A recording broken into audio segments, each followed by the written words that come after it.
Good morning. Welcome to the Arsenal BiteSize Podcast. We're here for the first proper review of the season. Obviously, we reviewed the Community Shield, but this is the Premier League's opener.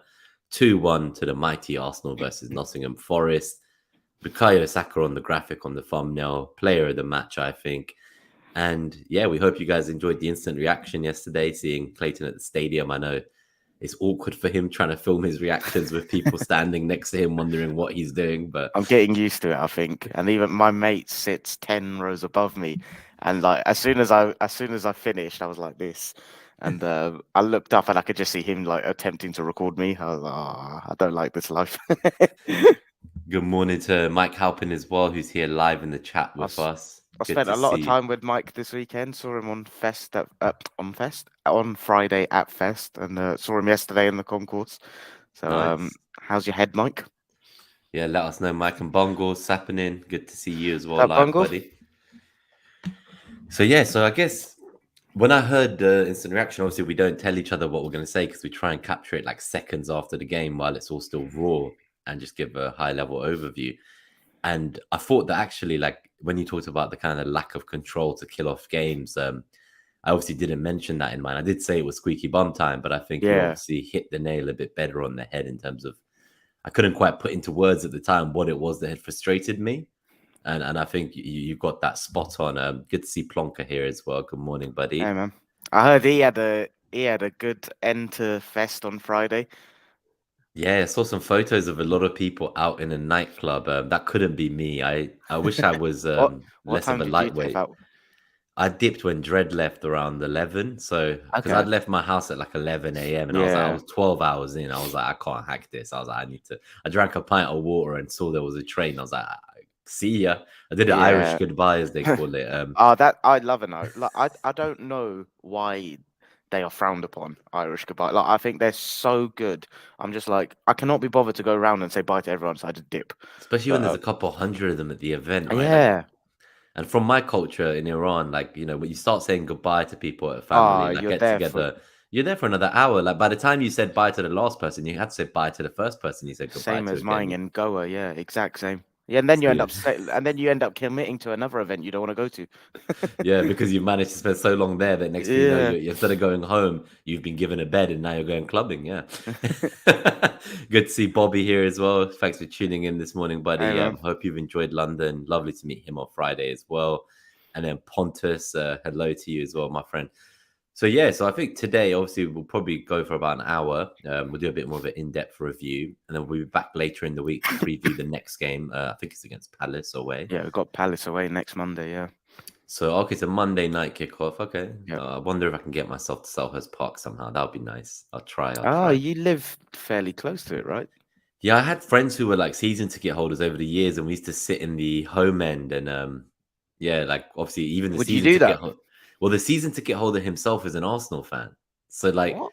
yeah, so like we'd sit there and then like we couldn't really like celebrate when like Arsenal was scoring against Palace. So we had to like look around and everyone looked really angry. But I do it just to get to the stadium and watch the game. But it's a bit difficult to control your emotions in that home end, isn't it? In the depth of the title race last year, when it was getting to March, April, I said because I couldn't get an away ticket in our end. I said I've never actually done that, like watched Arsenal away, but in the home end. I go mad. Like I don't do it on purpose. It's just this ingrained. Like I'm quite an emotive character, I think. So like when Arsenal score, I go absolutely ballistic, and I can't do it. Like I was gonna do it for West Ham away. And my thing is, if Arsenal score, there's no way I can just sit there. So I've never done it, but I kind of want to try it to see what it's like. But I've got a feeling for my character, I'd hate it. And I think I'd get fucked up. Get escorted out or something for your safety, yeah? I've only done it twice. So just before the pandemic, I went to a Monday night, 8 p.m. kickoff in the rain in Old Trafford, and we were with some United fans. Yeah. That was a bit awkward because we were in the treble winners suite, and there were some old United legends that won the FA Cup in like the 70s, giving a talk and raising money for the old players and veterans and stuff. And they kept talking to us, and they were like, "Oh, so who do you guys support eventually?" And like all the staff, like the waitresses, the legends, like all of us were Arsenal fans, apart from the guy who took us, who was the United fan. Mad. And then like when we went to sit outside, I'm like, oh shit, like we're sitting with all the United fans. The good news was on our right hand side were all the Arsenal fans. And for the whole game, I only really heard the Arsenal fans. And this was before we even had a good Always. atmosphere. This is like 2020 times. Our away fans have always been one of the best in the country. They're so good. I see Bungle's got to commit to Tuesday morning 4 a.m. kickoff. Oh, Jesus. Oh God, those time zones are tough. Yeah, apologies for not saying goodbye, Bobby. I did this. I saw Dred leaving, and I was like, Dred's good at this stuff. He knows when to tap out. Yeah, like, he's a wise man. He knows better than us young ones trying to keep going beyond our years. But yeah, right, so should we go for it? Let's go into it. Yeah, let's do it. Do you want to? Should we do the kind of quick summary we normally do, or just like 1-2 minutes of what you think? Yeah, sure. I think I can do mine in 10 seconds, to be honest. But yeah, I thought so when I. No, okay, that's a lie. I can't do it in 10 seconds, but it won't be like a long paragraph.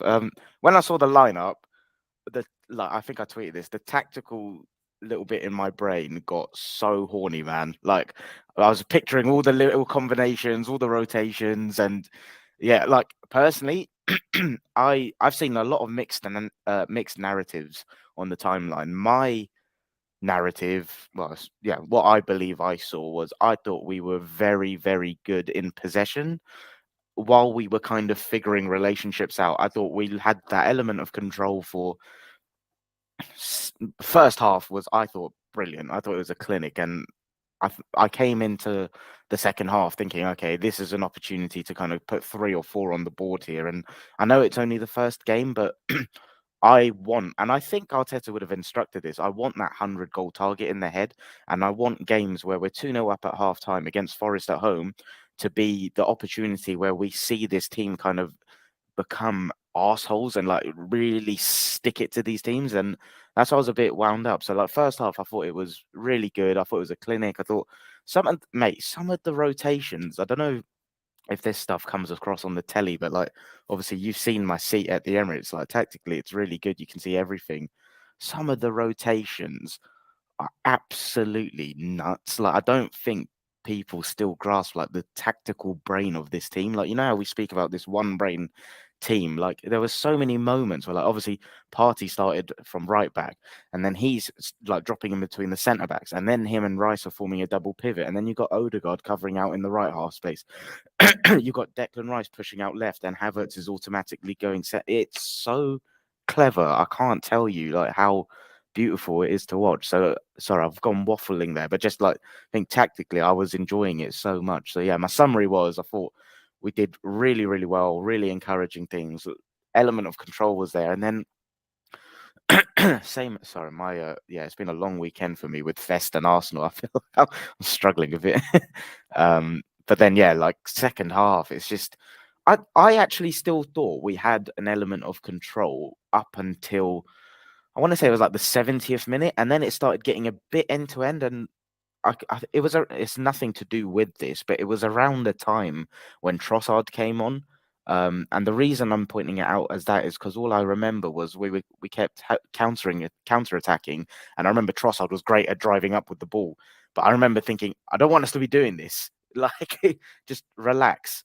But yeah, so I think from the 70th minute, I don't know what happened. It just turned into a bit of a basketball game. I do think their goal was literally just like it was a phenomenal counter, which we didn't defend particularly well. And then that kind of brought them back into the game. But again, for me, it was more that lack of control when we're winning at 2-0. I think you got to do two things. You completely kill the tempo of a game, or you go and get the third and fourth and just put them in a coffin. So that's what disappointed me. And just hope Timber's injury is not bad, man. I think that was obviously quite a big factor in what changed. Yeah, so I think just on that note, Timber especially. So obviously, like the doctors said, he was fine to come on in the second half, and with the speed at which Tomiyasu was ready to come on the pitch, it makes you think that like it shouldn't be too serious. You'd hope, because like why would he have been ready otherwise? It's almost like he was told, "Yeah, it's fine, go try it," and then if you can't do it, come off. I know there's going to be a scan in a few days. I am nervous if it is serious, because I think he's been one of the standout performers of the preseason, and just adding him to our team has given us the ability to try something new, right? And I think in a game like this, I don't think anyone saw the change of a centre-back for a striker. Nah, Like not a single predicted lineup went with that. It felt like in possession we were almost like in a 3-1-6 at Yeah. times. Like there was always like a sixth man, whether it was like someone like Partey or Rice or someone from the back line was like with the other 5 attackers or 4 attackers. So Yeah. I almost feel like this is something we might see more often against these deep blocks who come to our stadium, and we know they're going to try hit us on the counter. And it was interesting to see something like some tactical adaptability and flexibility compared to last season. I think the first half was fantastic. Obviously, there was the Brennan Johnson chance, which he missed the target. Oh, yeah. That was on the transition as well, I think. Apart from that, I do think it was their game plan was clear, right? They had a back 5. They didn't start either of their strikers, Wood or Awanoyi. Johnson was almost playing like a false 9, just like give him the ball and run, basically. I thought Gibbs White looked good at moments. There was one on the wing where he received the ball at the halfway line, and he kind of like on the first touch just like smashed it past Partey and blew past him and then got close to the box. He's a good player, Gibbs White. He looks really good, right? And he was one of the like best players, I think, for England when they won the under-21 tournament. So he's one to keep an eye on, I think. I think Forest are better than people give them credit for. That's one thing I do want to say. I think people thought it would be a walk in the park, and actually, like I was one of them. Yeah, well, we both went with like a 3-0 prediction, right? So that didn't obviously happen. It wasn't reassuring when they did score at 2-1 that the game kind of became a bit of a basketball match, as you say, end to end. It felt like we were just kind of holding on. But I think as these new signings all settle in and they learn the kind of, I guess, get the chemistry with each other and the rotations in their positions and zones and positional play, there's going to be some teething problems, and we're going to need to give them some time to adapt. Like, I don't think we've bought these players to have an amazing start to the season. I think when we get to April, May, these are players that get you through those months. So like Rice, Havertz, Timber, like all these guys are going to help us go further and not run out of steam as fast. So right now, I think there's going to be a bit of a bedding in period. And with that in mind, it's almost like I don't mind how we win. I don't care if it's ugly. Yeah, we just need to win. Agreed. And so that's the main takeaway for me was I was just happy that we won it. I don't know if I would have been able to handle a draw early in first game weekend. I would have been so angry if that ended in a draw. Like, how were you actually feeling those? They scored 82nd minute or something, right? Did you feel when like they said 7 minutes added time and stuff? I was just like, oh shit. Yeah. It was just like I was like, I've seen this before. I was like, oh come on. It's always at the Emirates as well. So I think last season there was only one other team that when they went ahead, like conceded at home more than us, and it was Fulham. Oh, really? But there was also a stat last season that like we never lost a single Premier League game that we scored first in. Oh, okay. So I was kind of balancing the two. I was like, so we concede more than almost every team once we score at home, but we also always win if we score first anywhere. So I was like, which one of these narratives is going to get busted today? Yeah. To be honest, like even when they scored, I still felt like quite comfortable. I thought, okay, we're still going to go and score. And then it got to like 86, 87, and then like Chris Wood comes on, and I'm thinking, oh, Jesus Christ, here we go. He's going to score from a bloody corner or something. Just a lot of long balls, wasn't it? It was like the goalkeeper constantly booting it up the pitch. Yeah, but we saw the job out. But yeah, I think I agree with you. I do think like there's this kind of grace period for the new signings, and like there's a lot of new dynamics to this team, right? And I thought it clicked. Like first half, I thought it was seamless. I think it's just it was unfortunate. I think the reason this pisses me off is because I feel like this has been a theme of us over the last season as well, in terms of like just winning game states and us not being, I guess, mature enough to know how to kill it. I don't know if it's maturity. I don't know what it is, but it's tough because you look at the goals we scored, right? And they were both quite difficult chances. Like Saka's goal, right? Like it was a pelter. Like that was Robin-esque. Like it was insanity.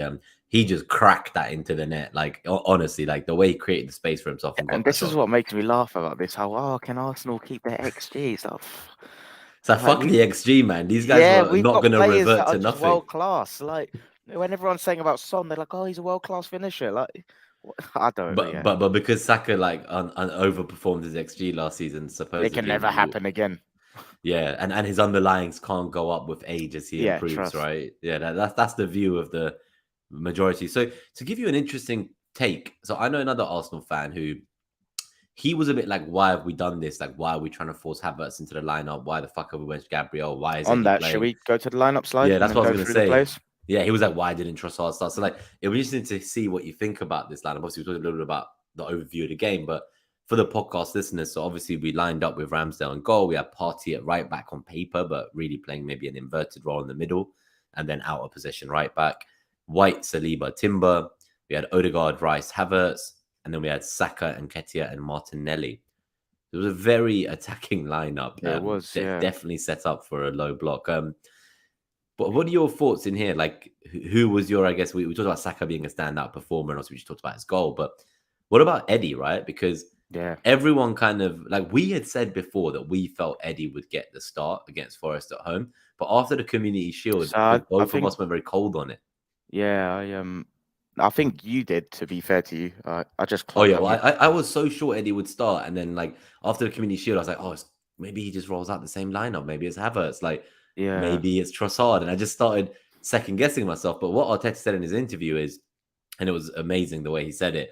If you've not watched it, go check out. I've seen it. Yeah, it's so good, guys, in the chat. If you haven't heard it, he was just like, the way Eddie trained from the disappointment of not starting in the Shield. He goes, it was almost as if he was basically playing in a way to tell me, Gaffer, if you don't start me, you're blind. And this is what I'm gonna. Also, I've just clocked. I made a typo on this slide. Sorry, Nottingham Forest. But my bad. I did this at like 1 a.m. while I was just a little bit drunk, so please allow me. But yeah, I'm gonna kind of take my flowers on this. I have backed Eddie, I think, before many Arsenal fans did. I think when I always thought last season and even the year before, when he needed to step in, I thought he demonstrated he's got more to his game than people used to give him credit for. And I think people were still judging him as a number 9 that's a fox in the box. And I think he's evolved beyond that for a long time. Do I think he's good enough to be a Premier League, a title challenging starting striker week in, week out? No. Do I think we can get a better player who can have an impact and be happy, I say in air quotes, not playing 38 games? I don't think so. For like the value of money that it would cost as well. And you see like his attitude and stuff, and you hear those quotes about what Arteta says. And I think my biggest thing with this Arsenal team now is like you've got to have a certain level of aptitude and quality already, but a lot of it is your mindset and how much you're willing to learn and grow. And he's got that in abundance. You see it in All or Nothing, the way he spoke to Lokonga, who was being a bit of a princess. And I just think Eddie is a very good option to have around the squad personally. And I think like I don't know, when people say we need another striker, like Eddie's not good enough as a backup again in air quotes, like, okay, who are we going to get that's happy to play the role he is and that can be effective? And I thought he had a great game. I thought like his link up play, even what game was it in pre-season? There was mixed, was it the Monaco one? People had mixed reviews. I thought he was good. I thought he dropped up, he linked up play well, he was effective. And I think like That's why I thought he'd start the Shield and the season, because I thought he did perfectly fine in the Shield. Yeah, like and the one caveat with like where I've been singing his praises, the one thing I thought that does limit us before was when he's played before, the relationships with previously Xhaka and Martinelli was a little bit off. So I thought that's why I thought Trossard would be there, because I think Trossard at false nine is really good, and it wasn't to discredit Eddie. It was just more tactically I thought it suited us better. But yeah, I'm happy for him, man. He looked good, and well, he's got his goal right, and that assist from Martinelli, it was Martinelli Aurier, yeah, like. There was the obvious kind of just take-ons, but I think again the things that go under the radar. There were like 2-3 times Aurier would try dribble, Martinelli would just boom on him. I was going to say I saw a few times, and I saw in the post-match as well. Obviously, Arteta said like what he really loved from Martinelli was like actually not on the attacking side, but like on the defensive side, like just the work rate to get back. There was one time I saw him lose the ball, and then he just went back and got it off Aurier and like decked him and carried back on with the play. Yeah. They did get into a little bit of a scuffle. I saw like they were pushing each other around, throwing each other handbags. It's because Aurier lost that battle. He was like, when you lose a battle, what do? You try to scrap, right? It was honestly so funny. It reminded me a bit of, was it Emerson Royale who got into the scrap with Martinelli and got red carded at the Emirates in his own third? It wasn't even when we were attacking. Like Martinelli was back defending in our third, and Royale got himself a red card and sent off for the challenge in the wrong third as well. Like there wasn't even like what the fuck? Oh god. But yeah, I think so Mike in the chat says Eddie scored 14 in his last 16 at the Emirates. One thing I did see that's quite interesting about Eddie is everyone talks about him being a superstar, but he's not actually scored a goal off the bench in like 15 to 20 league games, that all of his goals come when he starts. So everyone's Yeah. like talking about, oh, we should start Trossard, but we've seen that actually bringing Eddie on has generally been very ineffective, apart from the start of last season when like he'd come on in a front two with Jesus against like Fulham at home when we were trying to get that win. Bar the very beginning of last season, pre-World Cup, Eddie off the bench has done nothing. Yeah. Every Interesting. single goal he has scored for us in the league has pretty much been from starting position. Yeah, I think it's more that's really interesting to be fair, but I think it's more it adds an extra dimension for teams to think about. So like when we do need to kind of go for it, even though he may not have scored, I think him just having his presence as another forward there, it kind of because whenever he's come on, I'd like to see the stat on like us as a team, have we gone and kind of got the goal we needed and scored and stuff? Because I just feel like even though he's not got the goal himself, he's just another headache to think about when you've got another centre forward up there. And then just the guys in the chat say this. I think it's an interesting thing about the lack of control. So they're saying Pontus says Forest didn't create anything before or after the goal. We still managed to keep them off easily. We didn't have the possession in their half, but still control, in my opinion. I guess control in the sense that Interesting. they didn't really create. Because when you look at their XG, when we get to that slide, like I think it's like 0.8 or something, and 0.75 of it was the Brennan Johnson miss at the beginning on a transition. So if you kind of look at it from so if you look at that lens and you're like, so that one-on-one against the keeper was like 90% of the XG, then even if it may have felt cagey and we weren't camped in their half like we were in the first half when it came to the end of the game, I think maybe we're looking at control and sense of possession, but we still did limit them to not really actually creating much but that's before where and after the goal. but But that that's doesn't where, mean that we can't analyze this, because I'm telling you now that Arteta will not be happy with us letting someone get a goal back and then like the ball going end to end. Whether we manage to keep them out, and that's okay, fair. Like you can say, okay, exactly. we did, but equally, like this is not what you want. Like when City went 2-0 up against Burnley, they killed them. Yeah, like I'm not being funny. Like I feel like there's two different things that are being spoken about there. Like there's control and then there's like conceding chances. I'm not saying we didn't like I agree, like they didn't create anything, but that doesn't mean we had control in my opinion. Because I still think there was periods, like I remember this so crystal clear. There was a 10-minute period where between 70 and before their goal where they didn't create anything, but it was a basketball match. It was going back and forth, and okay, they didn't create a chance, but they were getting into our half more than they did before. That is not control. Like, so I think we're talking about two completely different things there. Like, I guess we're saying respect not the letting them opinion. create chances. Yeah, like we still managed to do that, but we didn't have the control and the dominance of the first half. Yeah, Now, what they Arteta didn't did create say, chance. In my opinion, they didn't create chances because they weren't good enough in the final third.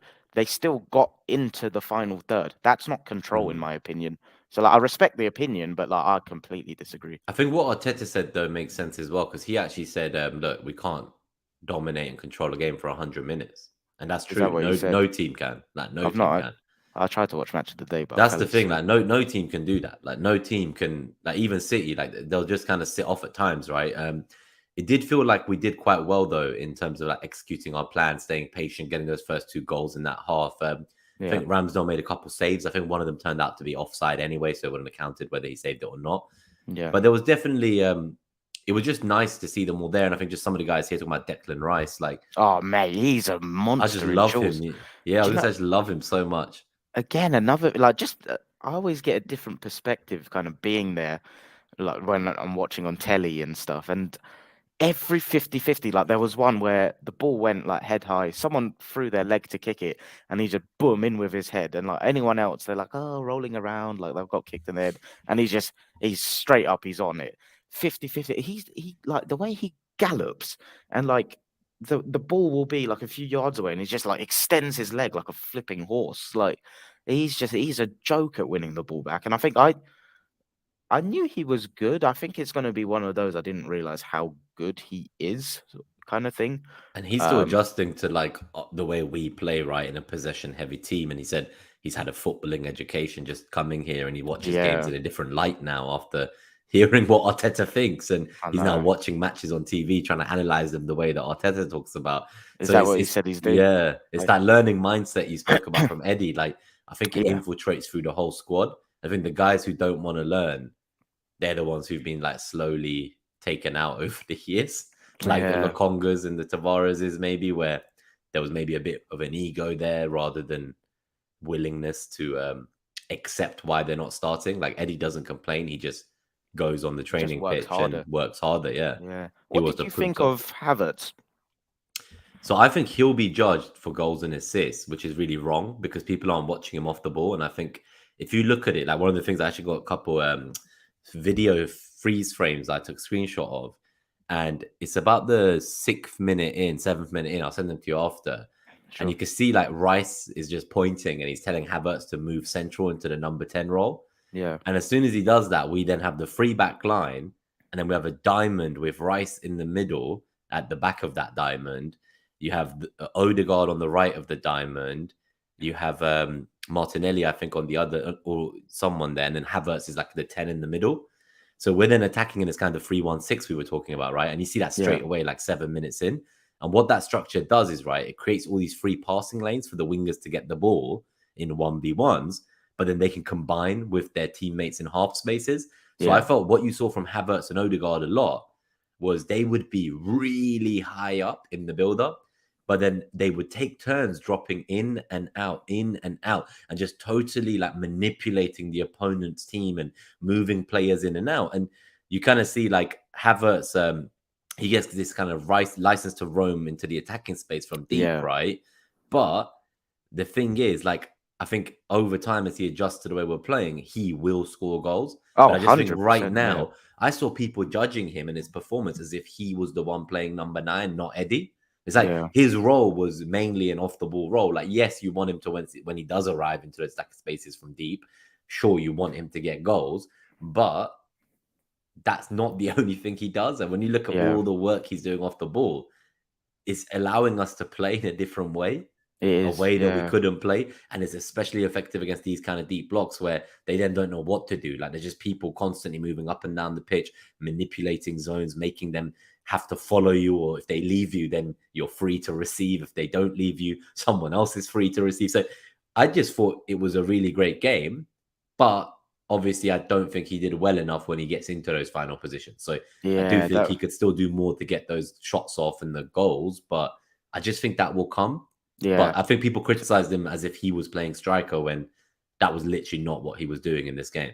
Yeah, it's interesting, because I agree on like all of the off the ball stuff. I think that's primarily going to be his role for us. Like he'll get loads of output, but a lot of his role is going to be intelligent movement. And I saw a different Havertz yesterday to the Havertz I saw last Sunday and the Community Shield. And just forget the positions he played because it was two different positions. I mean the intensity and actions that he was doing. Like Community Shield, I was like, wow, who's this? Like the way he was pressing, running around and stuff. I thought his movement yesterday, while it was clever, lacked any sort of intensity. Personally, it didn't feel like it had purpose to it when he was doing it. It felt like I saw the Chelsea Havertz personally with the manner in which he was running around. I saw him jogging a bit. There were 50-50s. I didn't think he was as like intense as he should have been in.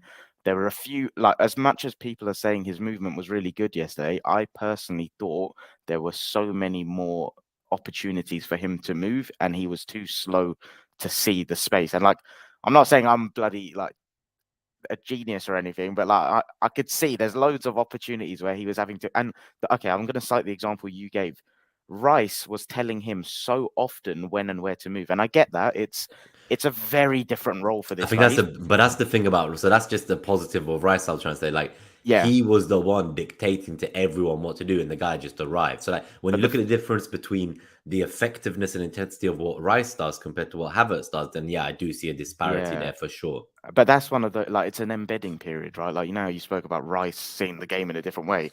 Havertz has played under absolute bums at Chelsea, right? So like this is the first time he's going to see football in this level. So I get it. Like it's a lot to work on, but I think when you're struggling and embedding in this way, that's where you have to make up with the extra effort. And that's why I was a bit disappointed with like seeing, okay, so Rice has told him to move there, move with purpose. Don't just kind of jog.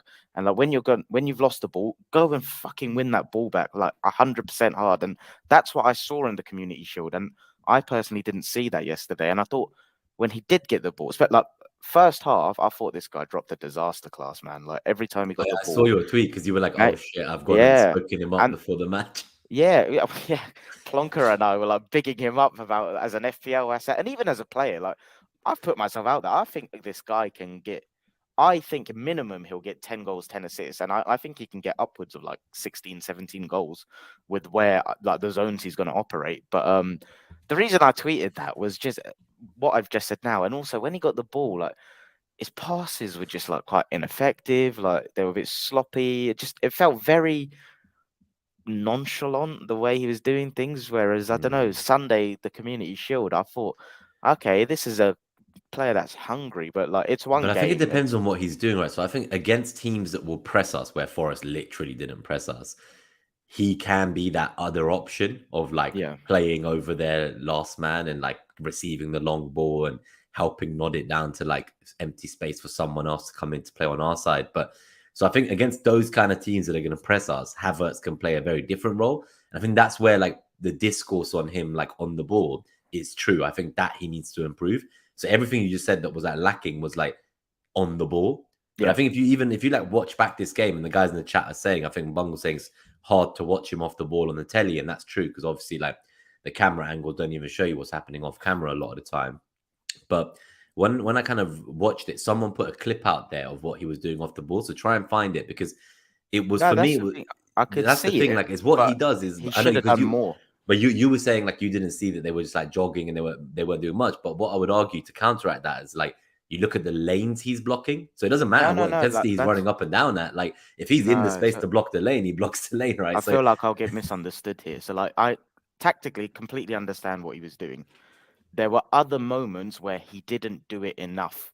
So yeah, there were other moments where he was the guy like disrupting the rhythm, and like I guarantee because if you Rice watch, had to tell him where to go because he wasn't in the right yeah, place. Yeah, and like so I think people personally are going a bit overboard on how good his off the ball movement was, because I that's think fair. if you watch the game back, I guarantee you there'll be loads of times where you're like, Havertz is a statue there, he needs to be moving. So Yeah, like I don't think he he's was. almost ball watching rather Yeah, than. he wasn't doing it enough for me. And I think that comes with the chemistry I was talking about of like them Yeah, all learning how they each play. So I think you are right, but I think just in terms of like going forwards, these are the four things I would recommend people watch who are still unsure or the jury's out on yeah, Havertz, right? So look for like the lanes he's blocking in general. I'm not saying he did any of these things very well this game, but going forwards, when he clicks, when he's got that chemistry, these are the four things I expect that he's going to bring. So he's going to yeah, block lanes for players, right?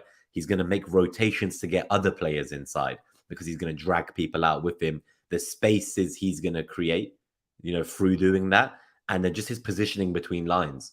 I yeah. think we're going to see a lot more of him getting in the box and getting onto the end of things, but there's just still some time, I think. I just think it's one of those things, right, where the year will pass, and let's say he doesn't score as many goals because he ends up being more of an off-the-ball player for Everyone us. will slag him off. Everyone will Yeah, slag him off and say, oh, he failed these 65 million. But I just think that's so simplistic. And if he unlocks the rest of the team to be great, how is he a bad player? yeah. But I think, and this is where it's one of those things you've got to pick your battles, because there's people like the people that all watch our show and tune in. They will all see stuff similarly. If you're talking to wider Arsenal Twitter, like, nah, There's some of them are slating him. yeah, but Yeah. like, so it's like forget that discussion. So it's kind of like who you want to pick your battles with. But like the Yeah. other thing was there was that chance at the end, right, where like he did really well. The ball went over the halfway line, and I think he outpaced Bowley, maybe. He's And faster than you think. yeah, he's very fast, but I never felt like he was going to go and score. And it's like he kind of took on volley. He started getting to the box, and then it's like he started slowing down. It's like, oh damn, I'm actually like 1-on-1 here. And I get it was late in the game and stuff, but yeah, I don't like that. I'm very confident on how good he'll be for us. I just personally thought people were overblowing his performance yesterday, and I'm someone I appreciate off the ball movement a lot. I think what Plonker says is really cool, actually. So when Jesus is back, he's saying Kai and Jesus together Yeah, could cause serious exactly. problems.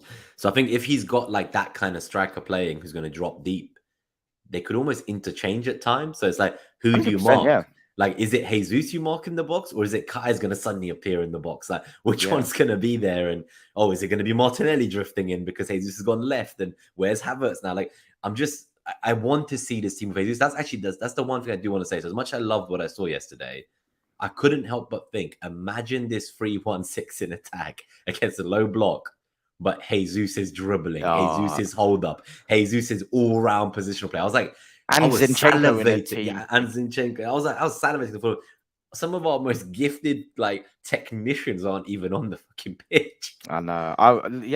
Yesterday before we actually got the goal, I was literally sat there thinking, "Oh my god! Like, imagine Jesus and Zinchenko against this deep block. It'll be disgusting." Just It one would other genuinely be disgusting. player I want to bring up, which I've seen mixed narratives on. What did you think of Partey from that inverted right back role? So I talked about him kind of like not managing to get Gibbs White in that moment where Gibbs White tapped it past him when he received the ball at the halfway line and then like sprinted past him. But I don't know. I think he's had such a great preseason. It just seems wild to kind of dismiss him. Like I saw people yesterday, right after the match, Agree. saying, "This is it. This is why we need to sell Partey. He's trash. He's old. He's not athletic." And I was like, "What the fuck game did I watch?"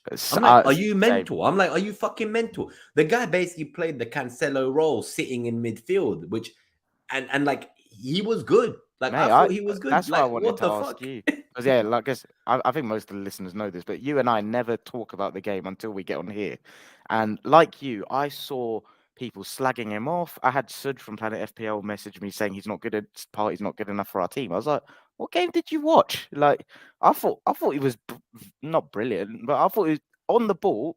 I thought he was very good. I think he misplaced like 2 or 3 passes in the second half, but the rest of it, like the off the ball stuff, the way he moved into spaces, which became the one and the nucleus in the team sometimes, it was exceptional. And then like the way he progressed the ball, like I was thinking the same as you. I was like, what game did I just He was watch? one of the main outlets. I saw like he was the one, like it was either him or Saliba. Like they would kind of rotate the ball from one wing to the other when we couldn't get in because like there was 10 man in the bloody box. So we had to like try and move space around a bit and try and find another way in. But I thought he did fine. It'll be interesting to see. Like, I don't think we're going to employ this tactic often. No, I do think it was specifically because of the kind of game it was. Like Arteta basically said, I wanted to get an extra midfielder, and I think I actually wrote down the quote. So there was because I was trying to figure out like, is this Gabriel thing like in an FPL point of view? Is he a yeah, and sell it's or worth do you saying keep that him? that was no injury. It was purely tactical. It was said, It was all tactical. and it makes sense. Like the lineup, like this isn't alien to us. He's done it last season, with the party there, and it makes sense. It's a way to, like you say, get another midfielder in there. Do you know what people's problem with it last season was? They were like, "Oh no, like he's injury prone. Why are you playing him at right back? He's going to get injured playing there." Yeah, Like it's it's just the people are stuff I so hear is wild. Like mate. I again, if people watch the game back, there were times where Partey's literally centre mid and Ben White is making an overlapping run at right back. Like people get so fixated on positions. I'm like, how do you educate them to like move the beyond that only level time of Party thinking? was right back was the rare occasion because we had like 90% possession for the first half. The rare occasion where someone attacked down that flank and out of Yeah, position, he was playing like right back. That was yeah, pretty much it. And even exactly. then, you still have White and Saliba there waiting to hoover things up, right? So this was the quote Arteta gave, right? They asked him about like what was the Gabriel out for Eddie change, and he said it. These are his exact words, so I'm not like making it up. Yeah, Sometimes I just kind of say what I think they said because I don't remember it well, but I've got this written down. He said, "We expected a game that actually happened, and we needed somebody else in the midfield to do what we have to do the best and to have more fluidity and to occupy certain spaces in relation to how they were defending." And I think it worked really well. I We agree. predicted a game that actually happened. We needed another man in midfield based on the way they defend, and I think we did it great. That is what That Arteta's opinion of I that was tactical outcome is. that I think we did it great. Was that you saying that, or was that No, that's Arteta's quote? him. Oh, okay, yeah, Yeah, he himself said yeah, those no, words. I agree. Yeah. And I'm like, and people are like going out here like, oh my God, like we should sell Party. Like, oh my God, Oh Havertz man, doesn't score goals. And I'm like, how can you be so negative after the season we had last year? We fell short at the end. Of course, I understand it's disappointing, but these are Arsenal fans. I had Arsenal fans messaging me at the yeah. lineup saying, what the fuck's wrong with us? I was like, bruv, it's Forest. Like, if you can't experiment now at home at Forest with your home fans, then when will you? I was like, these guys are literally playing with no striker. They're I both know. their strikers. Like, you've got to try something new, and hopefully that benefits you down the line when that I clicks in. just like to even back up the point, like what Bungle said. Lineup graphics are taken at face value by the masses. Like, I had someone message me going, "Party at like before the game, party at right back." Why? I'm like, Are you that thick? Like, he's not actually going to play as a traditional right back. Like, I don't get it, man. But yeah, I thought it was good. I thought he played well, and that's what I wanted to ask you what you thought, because I saw such mixed opinions, and I just think what he brings us on the ball. Like, I love Rice. Rice can't do what Partey can on the ball in tight spaces and progressing it. They're very Like, different players, right? And I think yeah, and this is the beauty of him staying. Like at the beginning, we were all saying, opposition fans, everything. People were like, "Oh my god!" Like the Arsenal midfield's downgraded. They've gone from Odegaard, Partey, and Xhaka to Odegaard, Rice, and Havertz. They've changed two of the three in midfield. They're going to be unsettled. But I'm like, Partey's now stayed, and yeah. like it means that it gives Rice a bit more time to adjust. Like, And why? Rice can do what he does best, like go and just be that dual monster and contribute and build up, but you're not the sole, like you're not solely responsible for the build up. Whereas Partey can take that responsibility and execute it accordingly. You know what it is? Pontus hits a really good point. So he says people see the Gibbs White moment and overanalyze and overreact to it. Apart Yeah, from that, he was great. He literally. won't play the inverted right back against teams where he's going to be in positions 1v1 defensively. Yeah, And that's exactly. true. In 90 minutes, it happened once, right?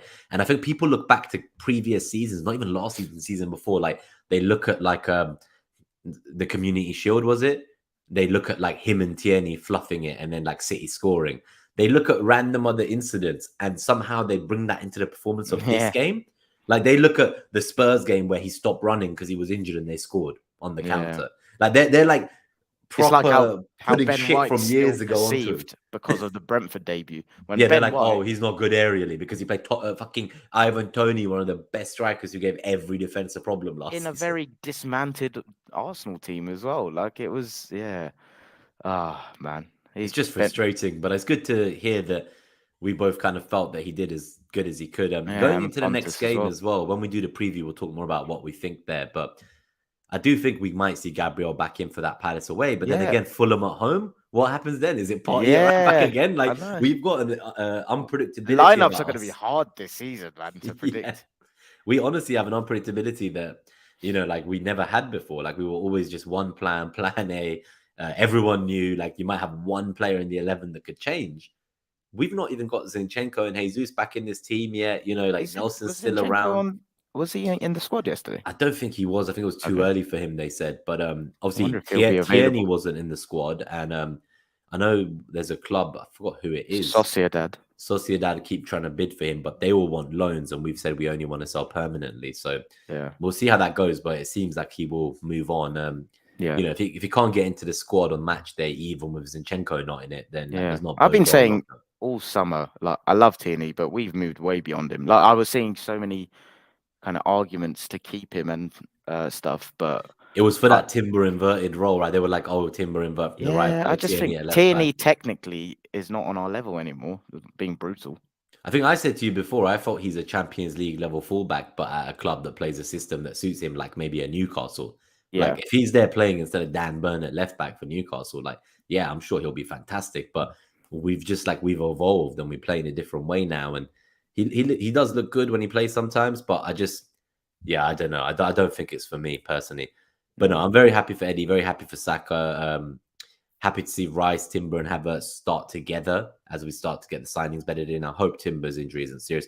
On Yeah, man, that Martinelli, did not look good, did he? Because he was playing well before that as he well. was on Martinelli though. That assist, that was the most fucking Brazilian assist I've seen in the Premier League in years. He's Years. unlocked the Samba gene, isn't it? Because That before was he's a just been like proper Samba assist. he's been an industrious Brazilian, whereas now he's getting the flair traits. Obviously, I saw a It's lot of like, people say like he was fortunate, like that Eddie was there, and I'm like, I don't know, man. Like he didn't do the skill by accident. Like where it okay, ends up so after, like I'm not gonna lie, I may get grilled. I do think he was trying to get through them and get onto it himself. I don't think he was intending for it to be a pass. Now I'm gonna run because I'm gonna get annihilated for that. But either way, right? It's like the outcome. It wasn't what he expected, right? Like you have people take shots that end up in an assist because the shot was way fucking. Or you have Yeah, people yeah, trying yeah. to cross the ball in that ends up in the net, and you're like, bro, that was a cross. So this shit happens. It doesn't mean it's not an assist, blood. Like my man was still the guy Oh who yeah, passed yeah, it of to him. course. Like it's like Saliba's assist, right? He really meant that. He knew Saka Mate, was gonna do that. did you get Saliba in your FPL team? As the server was crashing, yeah, I sold Oh, it Gabriel for worked. Saliba. Just it Oh, crashed like okay. 8 times. I was like, 1 minute pre-deadline refreshing. I went to the app, I went to the website. Oh my days. Saliba, he could have got a 12 pointer if we didn't concede. That was Yeah, I know. unfortunate. Arsenal and conceding stupid goals, man. We're still here. Yeah, of course. And what do you think of Ramsdale? Obviously, he's got Raya breathing down his neck. He's been signed on loan. It sounds like it should be official. He was there for the Community Shield. It should be announced any time now. I'm still of the view that Raya will be the cup game goalkeeper. And, depending on how training goes and how he does and how Ramsdale does, either that makes Ramsdale keep improving at a faster pace and he just maintains it and that's that, or he will maybe eventually get the number one spot. But for now, it's almost like Ramsdale knows that that's happening and he's like a bit more conscious. And I can see that, like, I feel he's like making some decent saves. He made them against City. He kept us in at 1-0, right? The double save. Otherwise, we wouldn't have even gone to the penalties. I still think Ramsdale's got a lot of ceiling and potential, but we've always said between us that, like, he's years away from the prime age of a goalkeeper, whereas Raya's like at that age already. Yeah. So it'll be interesting to see how that battle goes. But what did you make of Ramsdale? Obviously, we don't trust these ratings on FOTMob, but No. they give him just a 6.3. Is that simply because he conceded?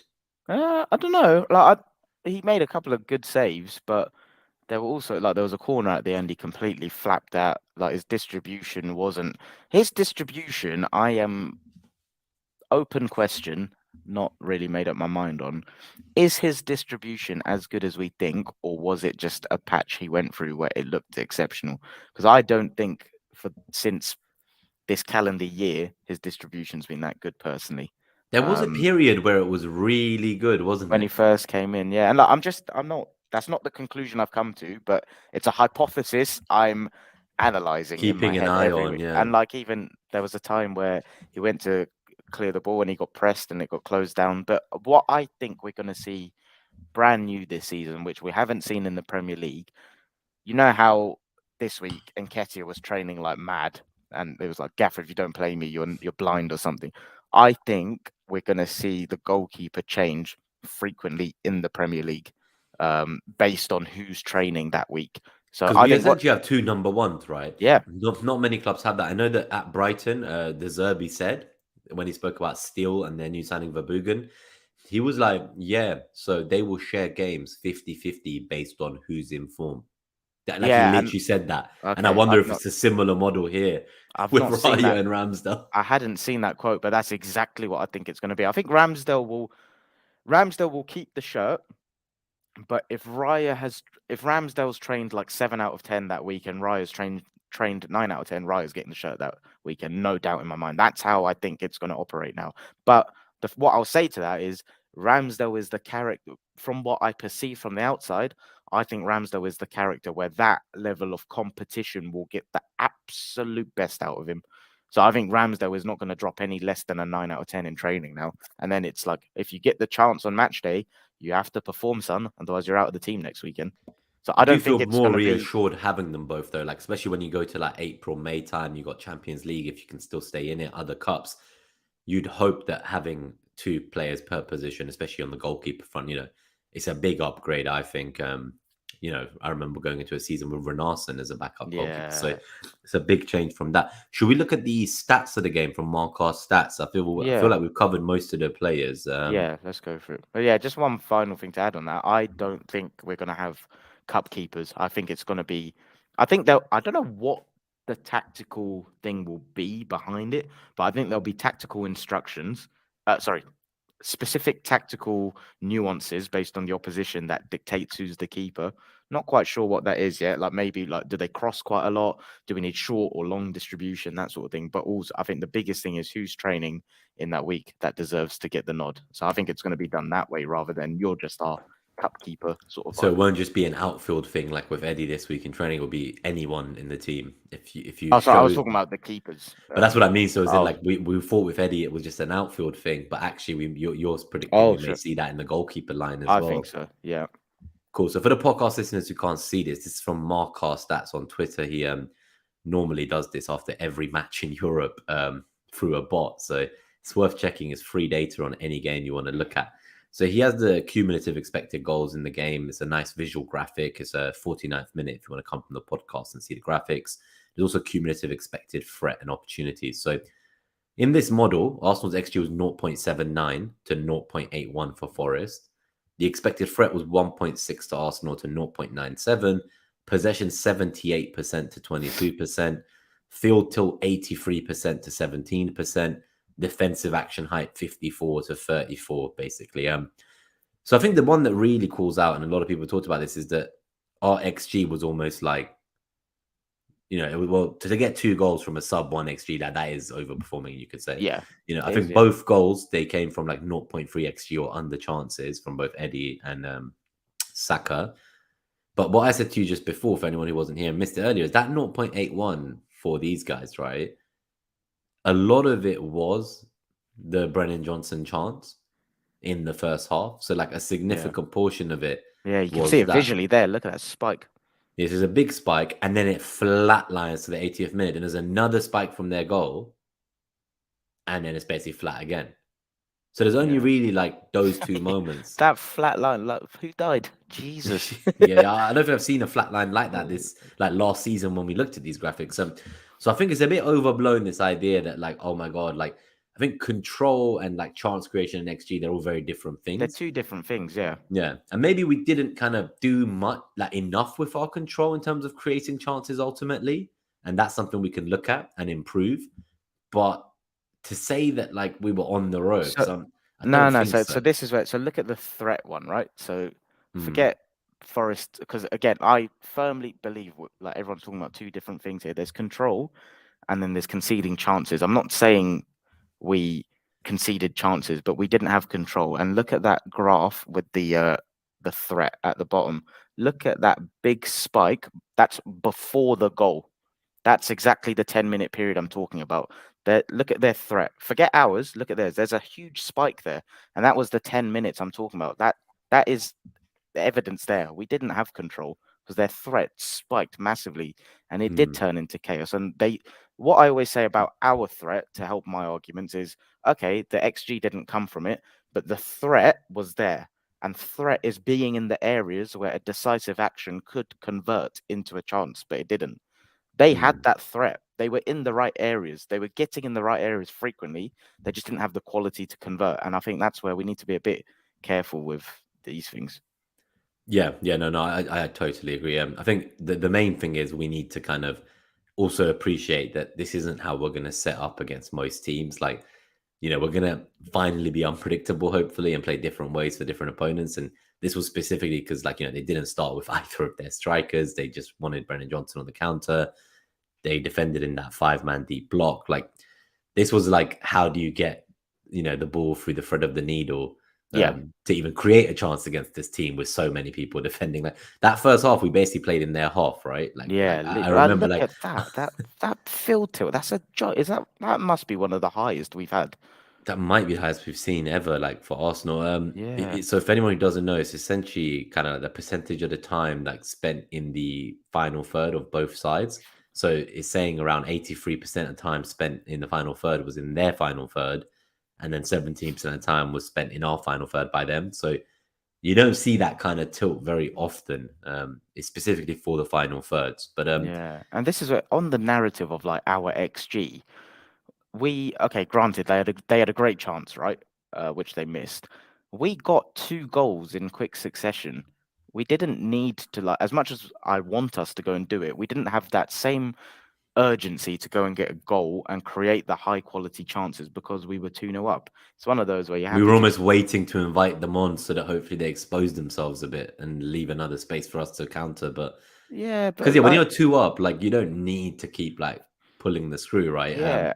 And it's one of those, when you're operating in a team that has 78% possession, a field tilt of 82%, when you need to go up the gears, you will. So I think people lazily will look at the XG like, oh my God, it was so even. But again, they never. The game state makes such a big difference. Yeah. When you got 2 early goals, like, you're not going to, like, I've seen teams, right, get like an XG of 3 and lose 2-1 because they've thrown the bus at it for 90 minutes after conceding at the beginning of the game or something.